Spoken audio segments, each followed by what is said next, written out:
Hello friends, बरायबाय Bodo Info official YouTube channel दा गोदान साख्रि post office ओंखारबावबाय 2000 नि बारा vacancies exam गैयालासे माब्रै साख्रि मोननो हागोन दा सोलिरे जोबोर मोजां होबाय and बेनिफ्राय हिनजावफोर हौवाफोर नोंथांमोना खालामनो हागोन अनलाइन सो बिदिब्ला आरो नेक्स्ट नि थाखाय रेडि जादो बेनो जाबाय डकुमेन्ट्स भेरिफिकेशन जायफ्रा दाखालि एडिआरइ मोनदोंमोन गोबां डिपार्टमेन्ट्सनि बागै फैबावदों जेरै एग्रिकालचार बा वाटार रिसोर्स बा पिडब्लिउडि बा भेटेनारि सो बिनिफ्राय गोबां दङ आं नोंथांमोना नेक्स्ट भिडिअ लाबोगोन जाहाथे नायनो दाबाव आरो गोदान साख्रि नेक्स्टआव भिडिअ मोनगोन नोंथांमोना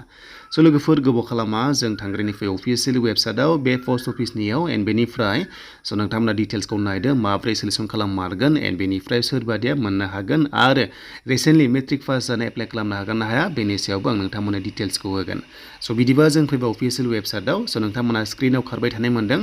जिडिएस अनलाइन एंगेजमेन्ट सो बेयाव नोंथांमोना मोनबावदों गोदानै बेनो जाबाय 2000 भेकेन्सिस दा बियो अनलाइन एप्लाइ स्टार्ट जासिगोन 22 मेनिफ्राय हमना ला एन्ड बेनिफ्राय लास्ट डेटआ नोंथांमोना मोनगोन 11 जुनसिम मोनगोन सो बेयाव अनलाइन एप्लाइ खालामनांगोन सो बिदिबा गोबाव खालामा जों अफिसियेल नटिफिकेशन बेयाव डाउनलड खालामसै डिसक्रिप्शनाव नोंथांमोनाबो मोनगोन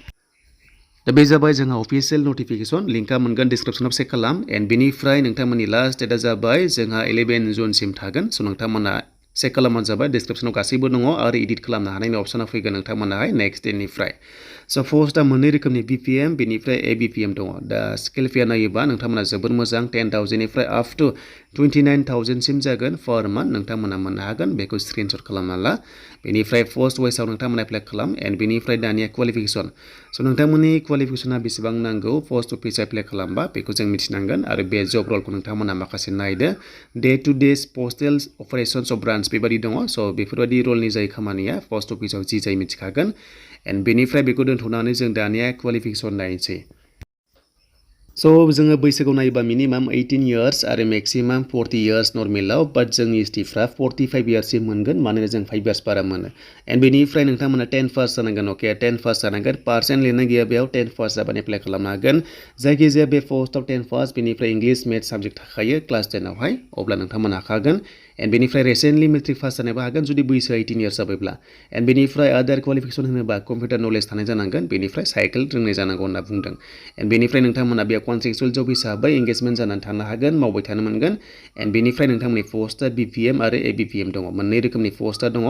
सिलेक्शन क्राइटेरिया बेनो जे नोंथांमोनखौ सर्टलिस्ट खालामगोन पार्सेन्टखौ नायनानै मेट्रिकआव जेसेबां पार्सेन्टआ मोजां एसेबांनो थाबनो बेयाव साख्रि मोननो हागोन एन्ड बेनिफ्राय नोंथांमोनखौ डकुमेन्ट्स भेरिफिकेशनाव लेंहरगोन आरो बेयावबो खायसे गायो एन्ड बेखायनो जायनो गोसो दं नोंथांमोना एप्लाइ खालाम पोस्ट वाइसआवहाय सार्केल वाइसआव सिलेक्शन खालामो खायसे पोस्टआव खम पार्सेन्टआव मोनगोन आरो खायसेया गोजौ पार्सेन्टआव मोनगोन स' बे जाबाय नोंथांमोननि हमना ला 100आव स' हमना ला 60% 40% बा 90% जायखिजाया स' नोंथांमोनखौहाय सिलेक्शन खालामगोन स' बेनोमोन नोंथांमोननि पोस्ट अफिसनि माखासे अफिसियेल नटिफिकेशन स' नोंथांमोना बेखौहाय डाउनलड खालामना ला डिसक्रिप्शनाव PDF फाइल दङ